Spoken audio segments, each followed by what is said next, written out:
नमस्कार दोस्तों, एवरीथिंग अभिषेक YouTube channel पे मैं अभिषेक आप सभी का स्वागत करता हूं।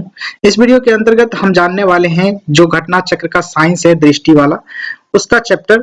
और इसमें इसी के अंतर्गत हम जानेंगे जो कि पिछले वीडियो में हमने देखा था, जंतु जगत का वर्गीकरण। उसी से नेक्स्ट वाला जो पेज होगा, नेक्स्ट वाला जो फैक्ट होंगे, उसी के बारे में हम इस वीडियो के माध्यम से जानेंगे और कई जानकारी जानेंगे जिसमें कि आपको जंतु जगत के पार्ट को यानी समझाया गया है अच्छे तरीके से। इस वीडियो में आगे समझते हैं कि क्या क्या आपको देखने को मिलेगा। साथ ही साथ कौन से संघ से कौन कौन से जीव आते हैं, कई सारे एग्जामिनेशन में बार बार पूछे जाते हैं, इसको भी हम देखने की कोशिश करेंगे अच्छे तरीके से। अगर अभी तक हमारे इस चैनल पे अभी तक आप नए हैं तो प्लीज आप सब्सक्राइब करके बेल आइकन प्रेस कीजिएगा ताकि आपको नए वीडियो का नोटिफिकेशन सबसे पहले मिल सके। और शेयर करिएगा दोस्तों के साथ। साथ ही साथ कमेंट बॉक्स में अपना राय जरूर लिखिएगा और लाइक करके हमारा प्रोत्साहन बढ़ाने का कोशिश जरूर कीजिएगा। आगे बढ़ेंगे। देख सकते हैं आपके स्क्रीन पे दिख रहा होगा जिसमें मत्स्य के बारे में बताया गया है। यानी कि सबसे पहले देखें तो बार्टियो ब्रेटा संघ कहा जाता है।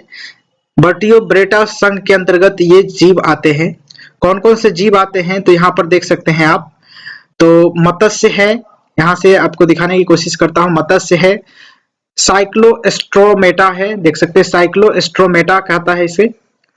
देख सकते हैं यहाँ पे इस प्रकार का जीव होता है। या उभयचर होता है। उभयचर कौन कौन से जीव होते हैं? स्तनपायी, पक्षी एवं सरीसृप। ये सारे जीव जो है कि बर्टियो ब्रेटा संघ से रिलेटेड होते हैं। यानी कि पूछा जा सकता है कि मत्स्य मत्स्य कौन से संघ से संबंधित रखता है। तो मत्स्य के बारे में अगर आप जानते हैं तो सल्क युक्त त्वचा वाले जो जीव होते हैं, सल्क युक्त मतलब इसका जो त्वचा होता है उस पर मतलब चोइया जिसको बोलते हैं, खलकुइया उधरते रहता है ना, तो इसको सल्क युक्त त्वचा बोलते हैं। इसमें क्या होता है तो असमत तापी होते हैं यह। उसके बाद द्विकक्षीय हृदय होते हैं। इसमें जो है मत्स्य में क्या होता है तो द्विकक्षीय हृदय होता है। यानी कि इसका जो हार्ट होता है यह द्विकक्षीय होता है। अंडज होता है यानी अंडा देने वाले जंतु होते हैं, जिसमें कि आप देख सकते हैं ट्यूना, रेहू आदि जो मछली होती है इसके अंतर्गत आता है। उसके बाद देखें तो साइक्लोस्टोमेटा जिसे बोलते हैं, जिसमें जबड़ा रहित कशेरुकी होते हैं। जबड़े रहित कशेरुकी होते हैं इसमें। उसके बाद इल के आकार का शरीर होता है। इल के आकार का जो है कि इसका शरीर होता है। सल्क रहित चिकनी त्वचा होती है। यानी कि सल्क रहित, इस पे इसके जो शरीर पे सल्क नहीं होता है, मछली के जैसे जो उसका सल्क नहीं होता है, यानी कि जो ऐसे ऐसे वाला होता है ना, तो वो नहीं होता है इसमें। इसमें लैम्पे हैग मछली कहते हैं इसे। लैम्पे लैम्प्रे उसके बाद हैग मछली इसके अंतर्गत आता है। उदाहरण के लिए आप रख सकते हैं इसे। उभयचर में के रूप में अगर आप देखें तो उभयचर के रूप में आपके स्क्रीन पे दिख रहा होगा श्लेष्मल ग्रंथि युक्त त्वचा होता है। यानी कि श्लेष्मल ग्रंथि युक्त जो है कि इसकी त्वचा होता है, इसका जो त्वचा होता है उसका जो त्वचा होता है इस प्रकार से चिपचिपा टाइप से होता है, जिसे श्लेष्मल रूप से कहा जाता है। उसके बाद त्रिकक्षीय हृदय उभयचर प्राणी में पाए जाते हैं। फेफड़े भी पाए जाते हैं और एक वृक्क भी पाया जाता है, ध्यान रखेंगे। और यह देख सकते हैं कि जल व स्थल दोनों पर निवास करने वाला होता है, जिसमें कि मेढक और टूड ये दोनों एक प्रकार का उदाहरण हो जाता है उभयचर प्राणी का या एम्प्लीफिलबिलेन का। उसके बाद देखें तो स्तनपायी। स्तनपायी के रूप में देखें तो चूहा एक स्तनपायी के रूप में बताया गया कि चूहा, मनुष्य, चमगादड़ जो है कि स्तनपायी जंतु है। इसमें कि समतापी होते हैं या समतापी होते हैं। इसमें 4 कक्षीय हृदय होता है और दुग्ध ग्रंथि भी होता है इसमें। इसमें कि शिशुओं को जन्म देने की जो है कि प्रबल क्षमता होती है इसमें, ध्यान रखेंगे। उसके बाद आपका पक्षी से संबंधित आता है कि पक्षी पक्षी के रूप में जाने तो पक्षी से संबंधित आपको देखने को मिलेगा तो यह समतापी होता है। समतापी का मतलब जो है किसी भी ताप में रहने योग्य होता है यह। उसके बाद देखिए इसमें 4 कक्षीय हृदय होता है। पैरों से ढका शरीर होता है। पैरों से ढका शरीर होता है। उदाहरण के लिए आप सभी पक्षी को रख सकते हैं इसमें। उसके बाद देख सकते हैं सरीसृप, यानी कि जो जीव जंतु है उसमें असमतापी होता है यह सरीसृप। यानी कि जो असमतापी आप कह ले तो ज्यादा ताप होगा या फिर ज्यादा कम ताप होगा तो वहां पर यह नहीं रह पाता है। सल्क युक्त इसके त्वचा होते हैं। त्रिकक्षीय हृदय होते हैं। कठोर कवच युक्त अंडा होता है। इसका जो अंडा होता है कठोर कवच युक्त होता है।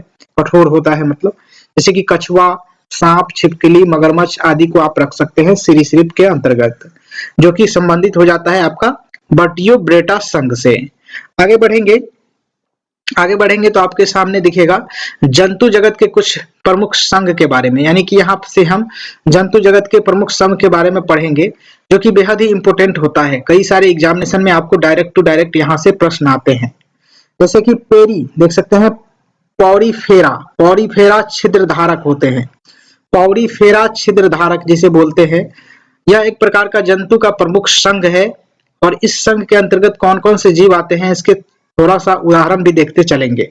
यहाँ से देखेंगे तो असंख्य छिद्र युक्त जो शरीर होता है इसका, इसके शरीर स्पंज गुहा होता है, इसके शरीर में स्पंज गुहा होता है, और अन्य नाम से इसे स्पंज के रूप में हम जानते हैं। उदाहरण के लिए साइकॉन या फिर एस्पिलीना को रख सकते हैं। दूसरा जो होता है पार्ट, दूसरा जो पार्ट है इधर देख सकते हैं, दूसरा जो फैक्ट है दूसरा संघ के बारे में, तो सिलेंट्रेडा या फिर नेडेरिया इसको बोलते हैं, जो कि जलीय जंतु इससे संबंधित हो जाता है। इसमें सिलेंट्रेडा, ट्रेटा, उसके बाद नेडेरिया भी बोलते हैं। भोजन पकड़ने हेतु मुख के चारों ओर धागे जैसी संरचना, यानी कि टेंटेकिल्स देख सकते हैं। इसके जो भोजन पकड़ने हेतु यह मुख के चारों ओर से धागा नुमा जो है कि संरचना छोड़ता है। इसके अंतर्गत मूंगा, हाइड्रा, जेलीफिश, सी एनिमो आदि संबंधित है। उसके बाद देखें तो देख सकते हैं यहाँ पर देख सकते हैं टीनोफोरा, टीनोफोरा के रूप में देखें तो टीनोफोरा सेलेंट्रा के गहन संबंध से संबंधित है। और उसके बाद कंघी जैसे इसका चलांग होता है, और अधिकांशतः जो है कि यह पारदर्शी होता है। ध्यान रखेंगे, उदाहरण के लिए आप समुद्र अखरोट या फिर कॉम्ब जेली को रख सकते हैं। दूसरा जो है कि देख सकते हैं प्लेटेहेमलेथिनीज जिसको बोलते हैं, यह देह गुहा रहित 3 स्तरीय शरीर होता है। इसमें देह गुहा नहीं होता है, यह 3 स्तरीय जो है कि इसका शरीर होता है, चपटा शरीर होता है, और वो देख सकते हैं यह उभयलिंगी होता है, और अविकसित पाचन तंत्र इसमें भी पाया जाता है। उत्सर्जन हेतु फ्लेम कोशिका इसमें पाया जाता है। जो प्लेटेहेलेथिनीज जो होते हैं जीव, और इस समूह के जो जीव होते हैं इसके बारे में कहा जा रहा है। उसके बाद उदाहरण के लिए आप देख सकते हैं, इसको रख सकते हैं आप प्लेनेरिया, देख सकते हैं प्लेनेरिया, और लीवर फ्लूक या फिर इसे फ्लैसियोला भी कहा जाता है। ध्यान रखेंगे, यह इंपोर्टेंट है। आगे बढ़ेंगे तो और कुछ समूह के बारे में यहाँ पर बताया गया है, और यह देख सकते हैं एलेस्क, देख सकते हैं एस्केलेहेलेथिनीज जो है कि एस्केलेहेलेथिनीज जो है कि लंबे बेलनाकार अखंडित कृमि होता है। यह एक प्रकार का कृमि होता है जिसको तेलिया सांप आप बोलते हैं ना, वही यह जीव लग रहा है देखने में। स्पष्ट आहार नाल होता है इसमें, नर छोटा होता है, मादा बड़ी होती है। उत्सर्जन इसमें करता है कि रेटिनेल सेल के द्वारा यह उत्सर्जन करता है, और प्रोटेनफेडिया द्वारा यह जो है कि उत्सर्जन करता है, जिसे रिटेन सेल भी कहा जाता है, उसे प्रोटेनफेडिया द्वारा यह कि उत्सर्जन करता है। एक लिंगी तथा आंतरिक निषेचन में यह सक्षम होता है। कौन? तो देख सकते हैं एस्केलेथिनीज जो बोलते हैं इसको। उदाहरण के लिए आप देख सकते हैं एस्केरिस या फिर गोल कृमि या फिर थ्रेड वर्म इसे बोला जाता है, केचुरिया भी बोला जाता है, फाइलेरिया का कृमि भी कहा जाता है इसे। ध्यान रखेंगे। अगला है आपका एनेलिडा। एनेलिडा के बारे में जाने तो एनेलिडा के बारे में, यह लंबा द्विपार्श्व समिति व कई खंडों में बटा शरीर होता है इसका। उत्सर्जन हेतु नेफ्रीडिया होता है इसमें। काइटिन से बने सीटी द्वारा प्रचलन करता है, यानी कि प्रचलन करता है यह। समानतः यह जो है कि त्वचा द्वारा शोषण लेता है। कुछ में क्लोम यानी कि गिल्स होता है, यानी कि कुछ जो होते हैं एनेलिडा ग्रुप के जो जीव होते हैं उसमें कुछ में आपको क्लोम यानी कि गिल्स यानी गल्फर देखने को मिलते हैं। एक लिंगी व उभयलिंगी दोनों के रूप में यह पाए जाते हैं एनेलिडा ग्रुप के जो जीव होते हैं। इसके उदाहरण के रूप में आप जाने तो केचुआ, जोक और नीरस को रख सकते हैं। पूछा जा सकता है इस प्रकार की केचुआ जो है कि किस समूह के अंतर्गत आता है, किस जीव समूह के अंतर्गत आता है, तो यह एनेलिडा समूह के अंतर्गत आता है। उसके बाद है अर्थोपोडा। अर्थोपोडा के रूप में जाने तो अर्थोपोडा का बारे में जानते हैं यहाँ से, तो इसमें कहा जाता है कि जंतु जगत का सबसे बड़ा संघ इसे कहा जाता है अर्थोपोडा को। यह 3 भागों में शरीर को विभक्त करता है, जिसमें कि सिर, वक्ष और उदर होता है। खुला परिसंचरण तंत्र जो होता है कि अर्थोपोडा में पाया जाता है, और संधि युक्त पाद भी पाए जाते हैं। उदाहरण के लिए झींगा मछली, तितली, मकड़ी, मक्खी, मकड़ी, बिच्छू आदि को आप रख सकते हैं।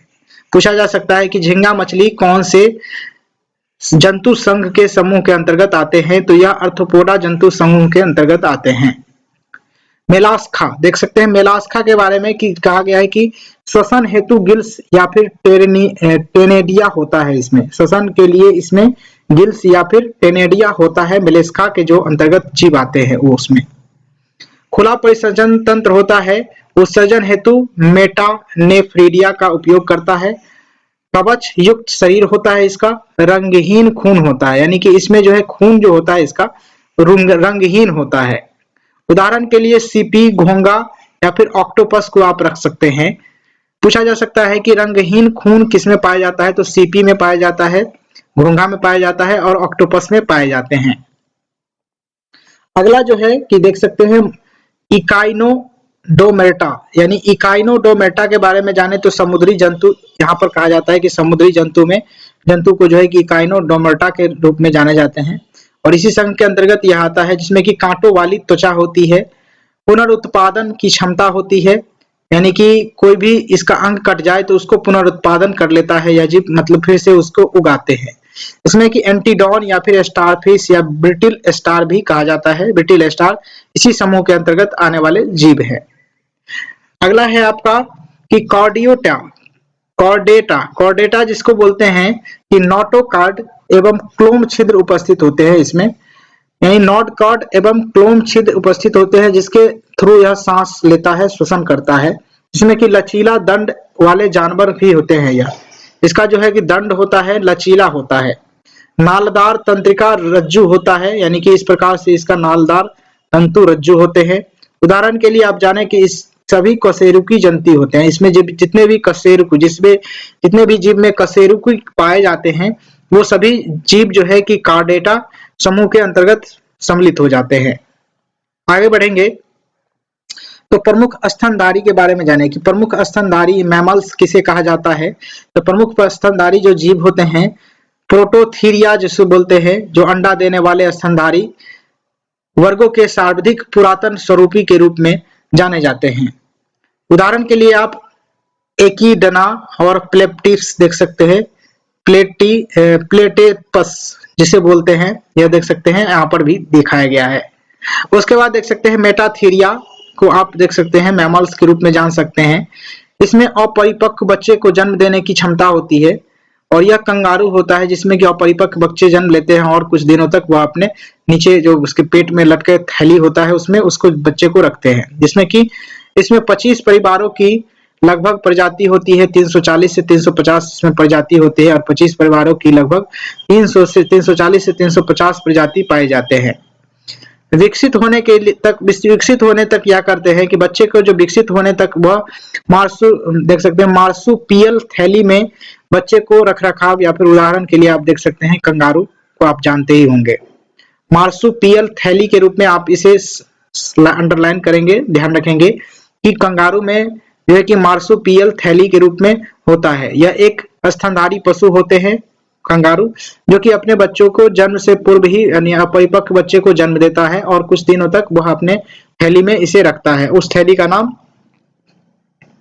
मार्सुपियल थैली कहा जाता है। उसके बाद देख सकते हैं यूथीरिया के बारे में जाने तो मानव भी इसी के अंतर्गत आता है। यूथीरिया के रूप में जाने तो पूर्ण विकसित शिशु का जन्म देने वाले जीव को यूथीरिया कहते हैं। उदाहरण के लिए कुत्ता, गाय, मनुष्य आदि को आप रख सकते हैं, ध्यान रखेंगे। आगे बढ़ेंगे तो कुछ और जानकारी आपके सामने दिखेगा और कुछ और जानकारी के रूप में आप जानेंगे तो और अच्छे तरीके से हम आपको दिखाने की कोशिश करते हैं। तो ये देख लेते और यहाँ पर देखें कि मछलियों के नाम में समानता के रखने वाले विभिन्न जीव होते हैं। मछलियों के नाम में समानता रखने वाले कौन कौन से जीव हैं, तो नाम यहाँ पर दिया गया है और संघ इस साइड दिया गया है कि जेलीफिश किस संघ के अंतर्गत आते हैं। तो नाइरेडिटियम यानी निडेरिया संघ के अंतर्गत आते हैं। स्टारफिश के रूप में देखें तो स्टारफिश इकाइनोडोर्मेटा के अंतर्गत आते हैं। सिल्वर फिश आप देखें तो आर्थ्रोपोडा के अंतर्गत आते हैं। केटल फिश को देखें तो मेलास्का के अंतर्गत आते हैं। और हेग फिश को देखें तो हेग फिश जो होता है यह कार्डेटा के अंतर्गत आता है। और डेविल फिश के बारे में जाने तो डेविल फिश आपका मोलास्का के अंतर्गत आता है। उसके बाद क्रेप फिश के बारे में जाने तो क्रेप फिश आपका आर्थ्रोपोडा जीव के आर्थ्रोपोडा जो संघ है उसके अंतर्गत आता है। आगे बढ़ेंगे तो और कुछ जानकारी है यहाँ पर विभिन्न नामों वाली जो वास्तविक मछलियां हैं, जिसे देख सकते हैं फ्लाइंग फिश, समुद्री घोड़ा, ये सभी मछली के नाम हैं। Dog fish, cat fish, globe fish, उसके बाद देख सकते हैं गोल्ड फिश, पैडल फिश और पाइप फिश। किस प्रकार से इसकी संरचना होती है ये आप फिगर में देख सकते हैं अच्छे तरीके से। साथ ही साथ आप जानेंगे यहाँ पर कुछ और महत्वपूर्ण तथ्य, जिसमें कि घोंसला बनाने वाला सांप कौन होता है, तो किंग कोबरा होता है या घोंसला बनाने में सक्षम होता है। इसमें हम जान रहे हैं कि सरीसृपों से जुड़े महत्वपूर्ण तथ्य के बारे में। यहाँ पर विश्व की एकमात्र छिपकली जो कि जहरीली होती है, जिसे गिला मोनेस्टर कहा जाता है या फिर हिला डोडर्मा कहा जाता है, ध्यान रखेंगे। उसके बाद देखें तो नेक्स्ट फैक्ट की तरफ चलते हैं तो संसार का सर्वाधिक जहरीला सांप के रूप में जाना जाता है उसको देख सकते हैं हाइड्रोफिश बेलचड़ी नामक समुद्री सांप है। हाइड्रोफिश देख सकते हैं, हाइड्रोफिश बेलचड़ी जो है कि समुद्री सांप के रूप में जाने जाते हैं। जमीन पर रहने वाला सर्वाधिक जहरीला सांप है, यानी कि जमीन पर रहने वाला सर्वाधिक जहरीला सांप कौन है, तो इनलैंड ताइपैन को कहा गया है। बिल बनाने वाली छिपकली किसे कहा गया है, तो मुबेया या सिंक को कहा गया है।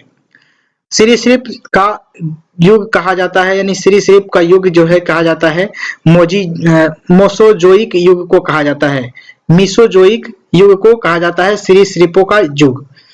उसके बाद कुछ और फैक्ट है जो कि परीक्षा उपयोगी प्रश्न के रूप में हम देखते हैं यहाँ से। तो परीक्षा उपयोगी प्रश्न के रूप से हम देखें तो यहाँ से आपको देखने को मिलेगा पक्षी वर्ग, यहाँ से ऊपर है परीक्षा उपयोगी, यहाँ से कुछ पक्षी वर्ग से संबंधित परीक्षा उपयोगी तथ्य है, इसको भी देख लेते हैं कि सबसे बड़ा जीवित पक्षी कौन है, तो शुतुरमुर्ग है।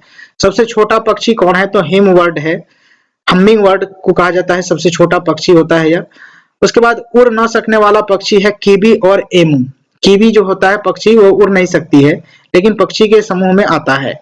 सबसे तेज उड़ने वाला पक्षी है पेरेग्रीन फ्लाई को कहा जाता है जिसे।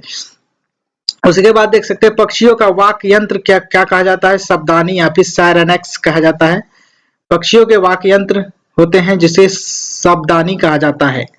सबसे प्राचीन पक्षी क्या है, तो देख सकते हैं आर्कियोपेट्रिक्स यानी जुरासिक युग को कहा जाता है, यानी सबसे प्राचीन पक्षी किसे कहा जाता है, तो आर्कियोपेट्रिक्स जो कि जुरासिक युग के पक्षी को कहा जाता है।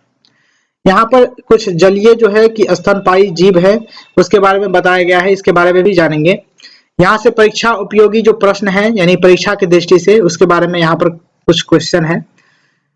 यहाँ पर देख सकते हैं 4 कक्षीय हृदय वाला सरीसृप को मगरमच्छ कहा जाता है, यानी कि मगरमच्छ में आपको 4 कक्षीय हृदय वाला सरीसृप कहा जाता है। अंडे देने वाले स्तनपायी जीव को क्या कहा जाता है, तो एकिडना या फिर प्लेटिप्स कहा जाता है। उसके बाद देखें तो भारत की विशालतम मृग प्रजाति नीलगाय है। भारत की विशालतम मृग प्रजाति के जो जीव हैं उसे नीलगाय कहा जाता है। उड़ने वाला स्तनपायी जीव कौन सा है, तो चमगादड़ है। और 6 टांग वाले जीव कहलाते हैं तो कीट वर्ग के अंतर्गत आते हैं। सफेद रक्त वाला जीव कौन है, तो तिलचट्टा को सफेद रक्त होता है तिलचट्टा में। ठोस मूत्र उत्सर्जित करने वाला जीव कौन है, तो कंगारू चूहा, ध्यान रखेंगे इंपॉर्टेंट है। ठोस मूत्र उत्सर्जित करने वाला जीव कौन है, तो कंगारू चूहा। कुकैन प्राप्त होती है किससे, तो सिनकोना के पेड़ की छाल से। सिनकोना के जो पेड़ है उसके छाल से कुकैन प्राप्त की जाती है। मानव निर्मित अनाज जो है उसे जो है ट्रिटिकेल या फिर गेहूं प्लस राई को कहते हैं ट्रिटिकेल कहते हैं मानव निर्मित अनाज को। अफीम पोस्ता पौधा कौन सा भाग होता है, यह अधपका फल होता है, ध्यान रखेंगे इस बात को। अफीम का जो पौधा होता है वह अधपका फल होता है, इस प्रकार से गोल होता है, ठीक है। उस पर कट लगा करके उसमें से दूध निकाला जाता है और उसी दूध को एकत्रित करके अफीम बनाया जाता है, अधपका फल होता है। अफीम के पौधे का उत्पाद देख सकते हैं, अफीम का जो पौधा होता है उसके उत्पाद को क्या कहा जाता है, तो नॉस्कोपीन, मॉर्फिन, हेरोइन, ये 3 नाम से आप जानते हैं इसे। आगे बढ़ेंगे तो आपके स्क्रीन पे दिखेगा जलीय स्तनपायी जीव के रूप में जलीय स्तनपायी के रूप में देख सकते हैं कि व्हेल मछली एक प्रकार का स्तनधारी जीव होता है, यह बच्चे को जन्म देने में सक्षम होती है। पृथ्वी का विशालतम स्तनपायी जीव ब्लू व्हेल को कहा गया है। समुद्री गाय स्तनपायी यानी जलीय स्तनपायी जीव है। उसके बाद डॉल्फिन भी स्तनपायी है, वालरस भी है, सील या फिर इसे फोका भी कहा जाता है, समुद्री शेर भी होता है। उसके बाद देख सकते हैं स्पर्म व्हेल, ये विशालतम दांत वाली व्हेल कहा जाता है इसे, स्पर्म व्हेल को। फिलहाल इस वीडियो में हम जाने बहुत सारे इंपॉर्टेंट जानकारी, इसके माध्यम से आप अपने एग्जामिनेशन की तैयारी को बेहतर बना सकेंगे। फिलहाल इस वीडियो में बस इतना ही। Thank you for watching this video. जय हिंद, वंदे मातरम।